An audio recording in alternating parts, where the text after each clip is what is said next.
Bon, d'abord, question il y a justice, il faut que la justice est neutre et autonome. Justice a tiré pouvoir dans la constitution. Je pense que sur le plan institutionnel, justice a une institution monnaie azo et na toute indépendance. Quant à la situation de M. Kamer, a cité une affaire il y a 100 jours, où tu es clairement si quels sont les chefs d'accusation retenus à son encontre, puisque à niveau où magistrat a donné la instruction préparatoire et sengi uniquement professionnel il y a droit, c'est-à-dire Zouzi magistrat, puisque ils a instruction préjuridictionnelle tout comme dans la juridiction et sengi n'a récolté d'informations. Et c'est à ça la enquête ils permettre et mettre clair batunyo so bada cité na faire wana.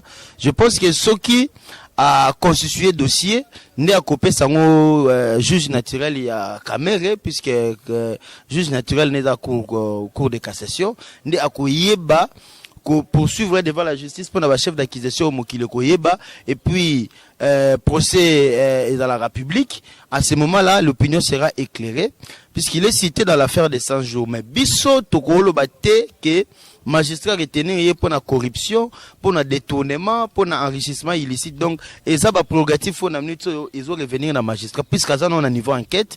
Je pense que question na baimbo ka base à la moi calme. Base à la calme, et lo quoi spéculer, la justice est nette, il fait son travail. À ce niveau-là, nagosenga batuba constater, oui c'est vrai, azana mise en arrêt provisoire, tout bien à map, azana makala, et ils ont dépendre dans l'attitude de la justice, puisqu'azana plénitude, il y a pouvoir, il y a qu'on retenir, il y a qu'on mettre en liberté provisoire, il y a qu'on ça la main levée dans l'action judiciaire, c'est-à-dire qu'on dépouille des charges. Mais dans le cas d'espèce, nous comprenons déjà que comme c'est un prévenu et qu'Aza détenu en mise en arrêt provisoire, c'est-à-dire Aza mis en cause, on supposerait qu'il est inculpé. Alors, sur cette matière-là, je pense que Erosala mieux, Nasukawana, puisque Naza est juriste, je ne vais pas faire des spéculations tout autour, il y a dossier judiciaire où Nazo possédé Belemate. Voilà.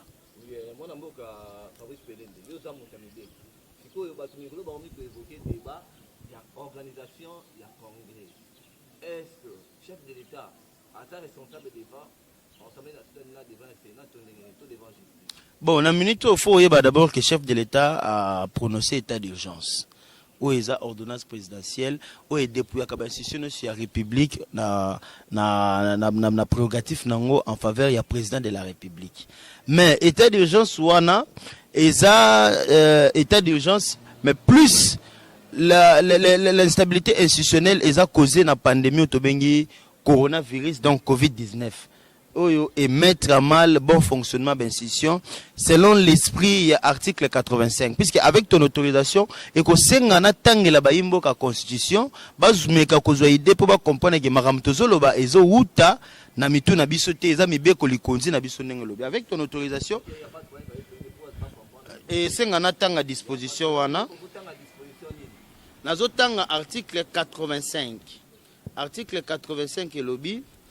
Lorsque des circonstances graves menacent d'une manière immédiate l'indépendance ou l'intégrité du territorial, lorsque pour même une meilleure compréhension, place au kata. Article 85. Lorsque des circonstances graves menacent d'une manière immédiate l'indépendance ou l'intégrité du territoire national ou qu'elle provoque l'interruption du fonctionnement régulier des institutions, le président de la République proclame l'état d'urgence ou l'état de siège après concertation avec le Premier ministre et le président des deux chambres conformément aux articles 144 et 145 de la présente Constitution. Il en informe la nation par un message. Les modalités d'application des délais, les modalités d'application de l'état d'urgence et de l'état de siège sont déterminées par la loi. Donc je pense que vous comprenez que prérogative qui était d'urgence, ils ont revenu dans la présidence de la République et surtout dans la matière où ils ont permettre interruption et un bon fonctionnement régulier à l'institution. Voilà. Donc le président de la République a joué ordonnance état d'urgence dans la prérogative où ils ont reconnu na yé président. Mais tout le monde président ya cour ya premier président cour à cassation a sengi suspension il y a institution judiciaire jusqu'à lever état d'urgence. Ce qui va dans le cadre toujours il y a prérogative à président de la République. Mais l'esprit est question aux autres tournants si le Congrès peut siéger au moment où il y a l'état d'urgence. Je ne sais pas ce qui est question dans Yangoana. Bon, il faut que tout ça il y a les institutions de la République qui fonctionnent en toute indépendance. Vu que le président de la République a eu ordonnance, il y a état d'urgence, mais la Constitution reconnaît également dans la chambre et à parlement, même en cas d'urgence, est statué sur matière grave. Où ils ont tombé na prérogatif na bango pour na bien-être de la nation. Je pense que ekosenga pena tanga disposition mususu constitutionnelle pour permettre baimboka bazwa idée. Puisque awa eza confusion, préoccupation baimboka eza ndenge bakange kamere. Pour na makambu soi-disant ou bien oyo ko yande to la magistrat loba, il y a détournement ou enrichissement licite ou il y a corruption. Eza évident ba associé na président de la République pour à subir même peine. Puisque question préoccupation baimboka yango wana. Yango ngana koloba boye. Président de la République bakangakaye pour na matière où ils ont bien déterminé la constitution. Entre autres, infraction à haute trahison.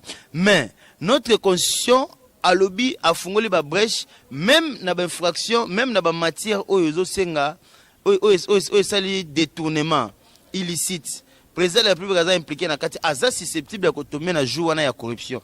Pour plus d'éclaircissement na ego senga ngana tanga. Article 165 où ils ont lobby la makambu.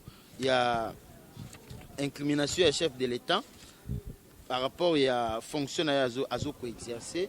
Nous avons article 165, mais nous avons alinéa 2 pour compréhension un peu direct. Et le biboui, il y a atteinte à l'honneur ou à la probité, notamment lorsque le comportement personnel du président de la République ou du Premier ministre est contraire aux bonnes mœurs, ou qu'ils sont reconnus auteurs ou co-auteurs ou complices de malversation, de corruption ou d'enrichissement illicite. Il y a délit d'initié dans les chefs du président de la République ou du Premier ministre lorsqu'il effectue des opérations sur valeurs immobilières ou sur marchandises à l'égard desquelles il possède des informations privilégiées et dont il tire profit avant que ces informations soient connues du public. Le délit d'initié englobe l'achat ou la vente d'actions fondées sur des renseignements qui ne seraient jamais divulgués aux actionnaires. Donc, je pense que sur base de l'article 165 plutôt alinéa 2, on voit le fait au président à cause à la susceptible à cause de la mise d'accusation pour haute trahison, et ça entre autres corruption, enrichissement illicite. Mais dans le cas d'espèce, ceux qui ne caméra a cité président comme co-auteur de complice à corruption, je pense que le Sénat a se saisir pour la prérogative institutionnelle pour mettre en accusation chef de l'État devant la Cour constitutionnelle, puisque juge naturel, il y a chef de l'État de la Cour constitutionnelle. Mais moi, je ne fais qu'apporter une idée claire sur ce que nous connaissons en matière de droit. Mais, qu'est-ce qui sera à l'ordre du jour dans le Congrès? Est-ce qu'il va évoquer situation judiciaire oyo et ils ont cloué caméra lelo na makala en complicité, puisqu'on a parlé du co-auteur. Ce qui est présent s'est retrouvé co-auteur, il y a détournement, il y a deniers publics. Je pense qu'il sera mis sous les joues de l'accusation au niveau du Congrès et il risque même une décision. Puisque Baimbo Kabaye Bake, toza dirigé par Mibeko. Mibeko ne ezoko kamba biso ezoko organiser biso. So Mibeko lobi bongo, je pense que il y aura pas les choix, il y aura pas de choix au niveau du Congrès, vous allez mettre chef de l'État en accusation. Mais déjà, au force du Congrès, ce bataille Congrès, il est chef de l'État a accompli la manifestation financière au niveau du sommet de l'État. La force du Congrès est allée. Pour le chef de l'État pour répondre au niveau de la justice. Pour se dire les Galanais, il faut attendre à tous les responsables de défense justice. Non, pour se dire c'est simple, il sera convoqué par le Congrès. Vu l'importance de la prérogative en matière où les deux chambres de parlement ont na habilité à commettre à l'ordre du jour. Nous avons insisté, puisque le chef de l'État a justiciable na ba matière ya droit commenté, a irresponsable devant la justice et politiquement, sauf na ba matière où on a outi kotanga. Mais na ka caméra to constater que corruption na détournement dans la carte, son chef de l'État a cité, il goza la mabe makasi pona ye. Alors, na congrès bango ngai naza parlementaire te na yebi matière où ils ont mis à l'ordre du jour te. C'est difficile na qui ne vite en besoin na kolobake bako siéger pour ba mettre en accusation chef de l'état wana ko senga biso na yotomona mais biso tozolo ba au cas où eza matière wana eza mis à l'ordre du jour. Je pense que même chef de l'état risque de passer un mauvais quart d'heure. Donc kozala mabe makasi ce qui matière wana eza mis à l'ordre du jour et que Kamere a reconnu coupable des faits puisque Kamere fois non reconnu coupable des faits. Kamere une fois reconnu coupable des faits co-auteur naïe, ce qui a cité par Kamere et qui a Félix, et à la paix prouvé qu'Aza reconnu coupable de corruption, la justice va se saisir de lui, nul n'est au-dessus de la loi, même les chefs de l'État.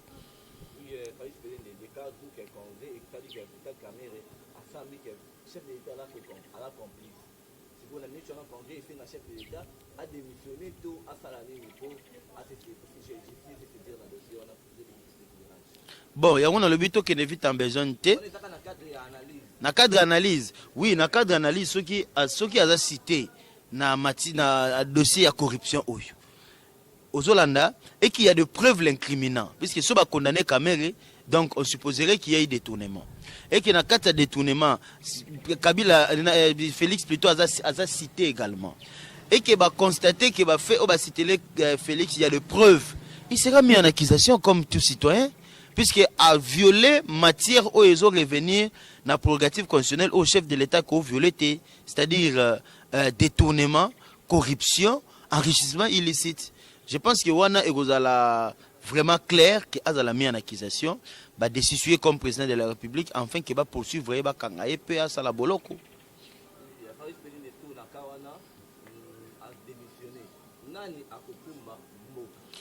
Constitution Nabiso Lobby en cas d'empêchement pour une ou autre raison, entre autres, il y a décision à président, il y a maladie, il y a empêchement définitif. C'est le président du Sénat.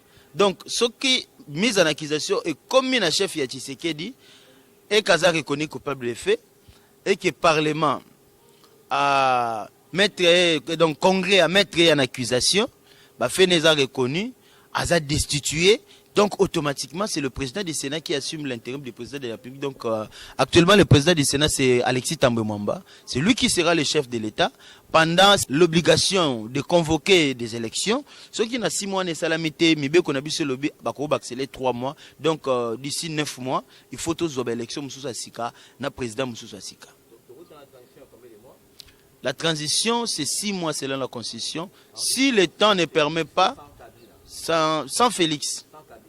Kabila zate Kabila za rasus te Nevite Kabila zo levele na contexte nini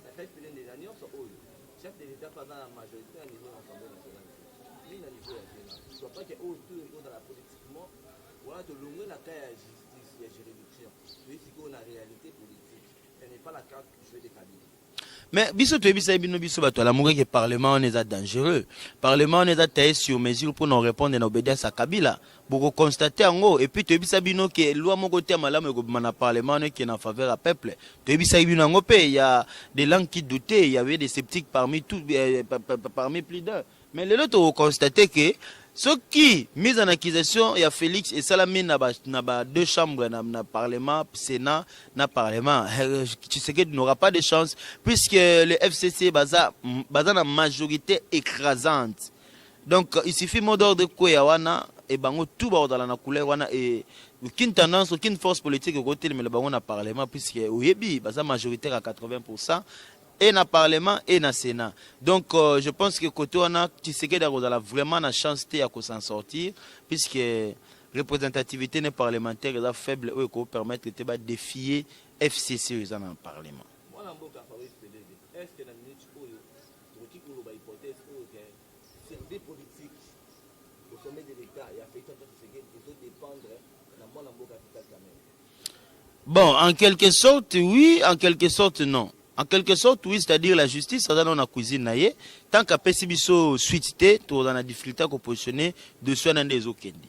Puisque jusque-là, caméra dans nous condamné. Alors, il y a un peu mal placé à commettre les charries avant le beurre, que le la macambo et salamité, biso tout ça la juste approche politique. Mais, ce qui n'a le bien global dans le contexte, on a un plan machiavélique, biso tout, ils ont concocté, ils ont bien préparé. Oh, tout le monde a une émanation peut-être, puisque biso to des clients qui n'a braquage électoral, na cambriolage politique, oyo esalamaki na baélection babotoli volonté ya peuple, babotoli volonté ya peuple bapesi yango batu. Alors allez-y comprendre que oyo bazalaki mêlé na bafe wana ya corruption, oyo bazalaki mêlé na bafe wana ya braquage électoral, lelo peut-être bazo payer les fruits ya trahison na bango, puisque biso tolobaki Martin Fayulu a gagné l'élection, baboyi ko bimisa président. Ba organiser l'élection en toute corruption de la CENI, ba bimisi ba député oyo bazo correspondre na volonté ya peuple ti. Ba ke ko fabriquer Sénat na bango. Donc l'institution de la République ezaki té sur mesure pour répondre à obédience à la famille politique to bengi FCC. Voilà pourquoi nous avons dit qu'il y a eu de mauvaises élections. L'élection est salami mais en parrainage il y a monsieur Félix Tshisekedi. Lelo akamwate ceux qui batu oyo yé après ça qui seconde vie se retourner contre eux puisque on était au bout du gouffre. Pouvoir politique, il y a FCC qui quasiment disparate, il y a la force de loi côté. Mais ce qui FCC est comme une prérogative pour gérer le Parlement. Il y a cause à la paix, la position de président. Et ça, faute à Félix. Clairement, il fallait qu'il y ait na la mouka aye kozwa influence à corruption à Kamere bakena Kamere mais banda bazwa bokonzi biso na bino toyebi bayoka na raté discussion dans la coloniale à aucun moment ba beta projet de société et même le plan d'urgence au bango ba concocté ensemble pour na ko sala ba programme d'urgence au ya banzela biloka mike baso de moutons il y a eu également détournement na ba même personne au baza censé ko memela biso prospérité na émergence. Allez-y comprendre que suite il y a une mauvaise élection, suite il y a corruption électorale, il y a braquage électoral, aux volontés à peuple qui détourné, tout ça une émanation, il y a mauvais pouvoir politique. Au besoin constater on a pouvoir institutionnel n'est mis à mal, la turbulence politique au lelo et comme il faire tomber la tête, c'est-à-dire que biso toloba ki boye na lamuka, o yale bilo kamboa zala na mbao. Je pense que ba o bazana mbao na minute yo bah se préparer pour comprendre déjà que nullité bah même les biso 5 ans bah payer le prix fort. Mais en 2023 biso to 5 peuple na biso dans la vigilance sur tous les processus où ma bé permettait que biso to progresser to perdre 5 ans oyo pour na trahison et salami et outil na ba caméra ba Tshisekedi pour peuple lelo à se retrouver yolé là. Donc to sengi na peuple dans la vigilance mboko eza ya biso mboko eza ya ba individu to zotanga te mboko eza ya ba congolais oyo nyo sebi kaza congolais ayeba ke makam oyo est lié il faut azwango au sérieux. Donc je pense que c'est ça.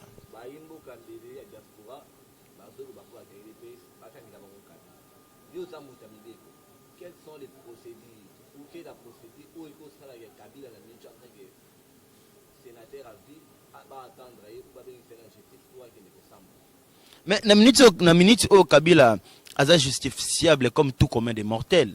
Bako kangé même pour infraction à droit commun. Donc quand la sénateur a vu ezo exempté na ba fait infractionnalité. Au contraire na minute au Kabila aza livrable devant la justice à tout moment. Na minute bako kanga Kabila à tout moment une fois cité na affaire moko ezo relevé na ba fait infractionnel il faut bakangaye. Mais c'est la raison pour laquelle les gens bazo réclamer que Félix a livré Kabila. Il y a ce livret, il sait le pourquoi. Or, on a minute au Kabila, à sa présidenté, il n'est plus une institution, c'est un citoyen comme tous les autres citoyens, tout autre citoyen, à sa susceptible à arrêter à tout moment, une fois qu'il y a des chefs d'accusation, ils ont pesé sur lui. Donc je pense que Wana, ils ont relevé peut-être la moto, ils ont protégé, mais dans le cadre du droit commun, à justiciable, à cause de l'arrêter à tout moment. Côté on a baimbo kabaza n'inquiétude ata yo ndeko journaliste ko ke funda ndeko Kabila lelo bako kangaye moi na mboka président mais est-ce que tu vas uniquement au banga le roi Kabila ndalo kanga Félix na ya des mambo kende.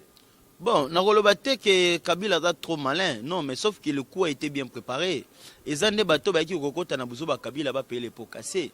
Puisque Kabila a préparé les bino parlement selon lui. A tiqué le bino président où il a par défaut pour Nakaka.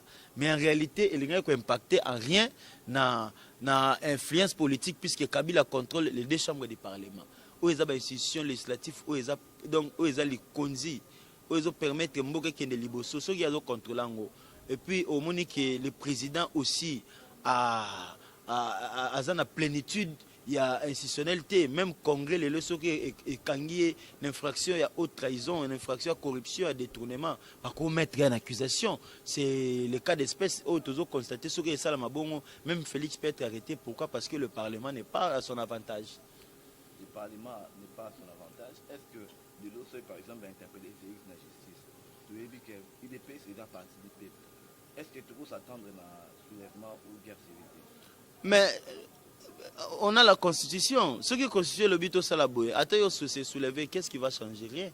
Il y a un autre petit bango bazala qui pressé, balé qui bilo comme bois. Oyo et ça émanation de trahison.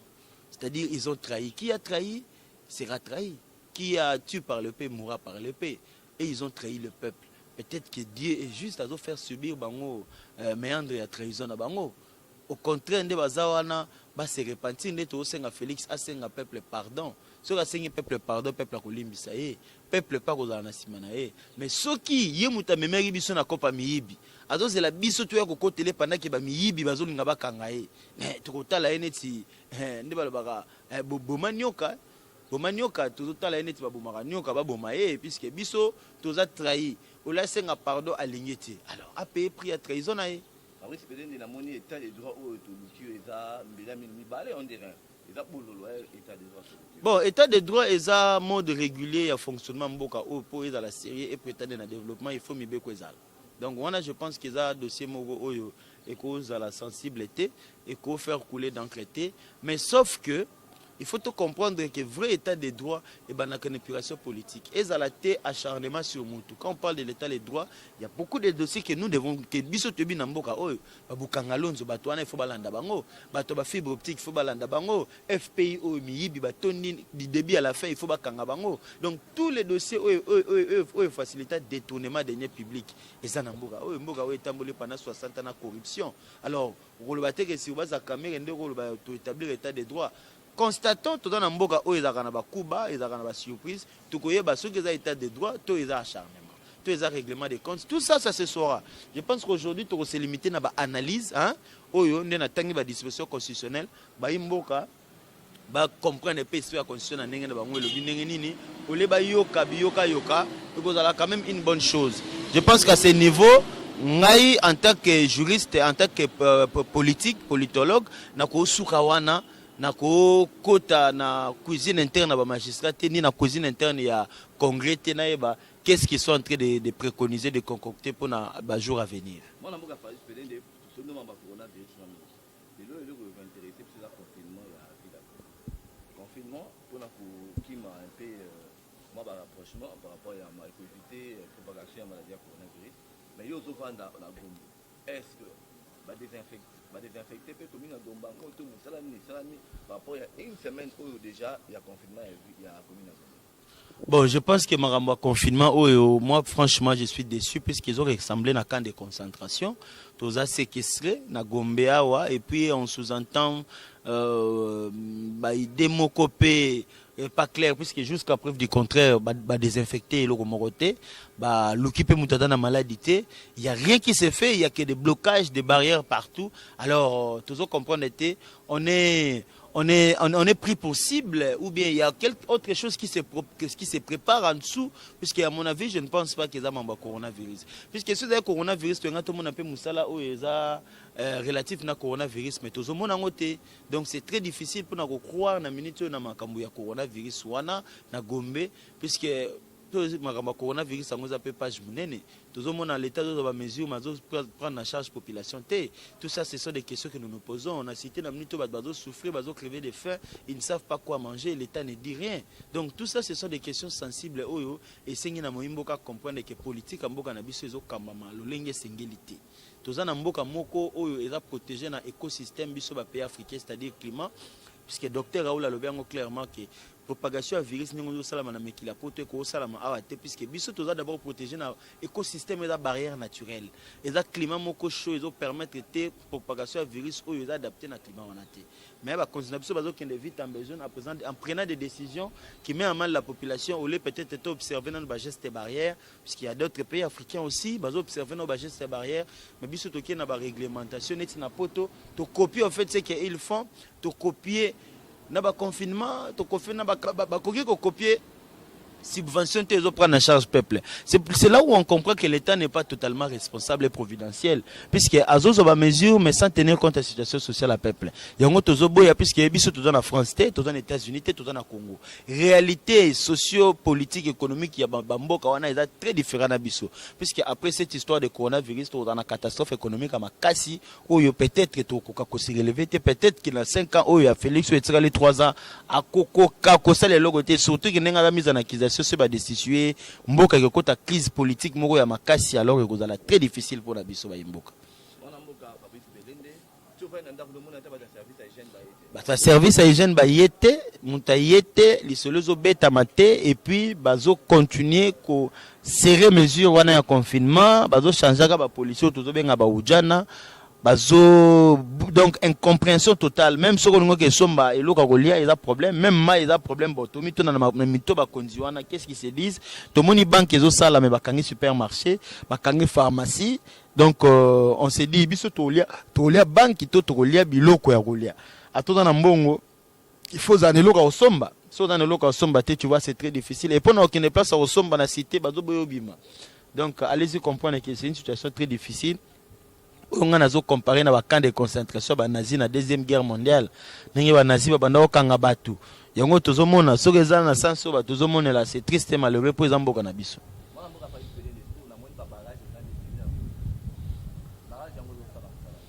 Babarage de belé musale zo salama te pinga na lingana soulever aspect moko soko ke na royal ok na 24 moni bazo tchaba mai batu basukola maboko nazo interpeller opinion publique mai wana eza suspect. Eza suspect na sens que soko sokoli maboko na mai wana ezo bimisa solo ya Javel, solo wana ezo silate atozongi na ndaku ezo sala quand même bato bakokaka ba solo mabete. Et ça va nauser tout ça, puisque même moi hier j'étais très fâché na zone de Batouana où bazou sanga baché désinfecté mais désinfectant jamais à la sur la Javel. Je même vu un papa là-bas qui discutait que epesi kosu mai wana bon toujours comprendre té et ça na sens ya ko protéger batou to ya ko protéger té. Alors ceux qui battent pas boy ko sukula maboko ngote et kozala ba violer bibeko to baso se protéger kaka. Donc dans une situation moko très complexe et très difficile, yango ko senga biso analyse moko profond total mayema ko ya na mboka na biso.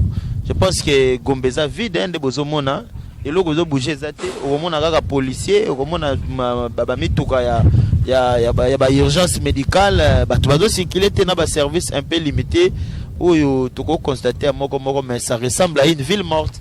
Alors que objet à confinement et à service minimum, mais autozo mona est à ville morte et loko ezo ça les a été tout et aux arrêts.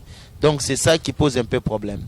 Je pense que à ce niveau-là, j'aurais tout dit à moins que vous en a préoccupation soit au bac ça puisque dans mon imbo les oya.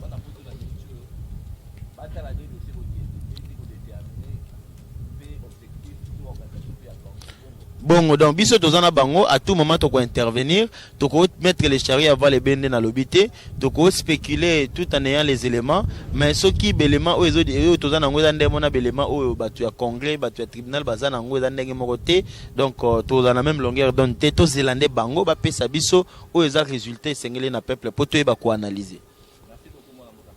Merci beaucoup, Ndegoniki.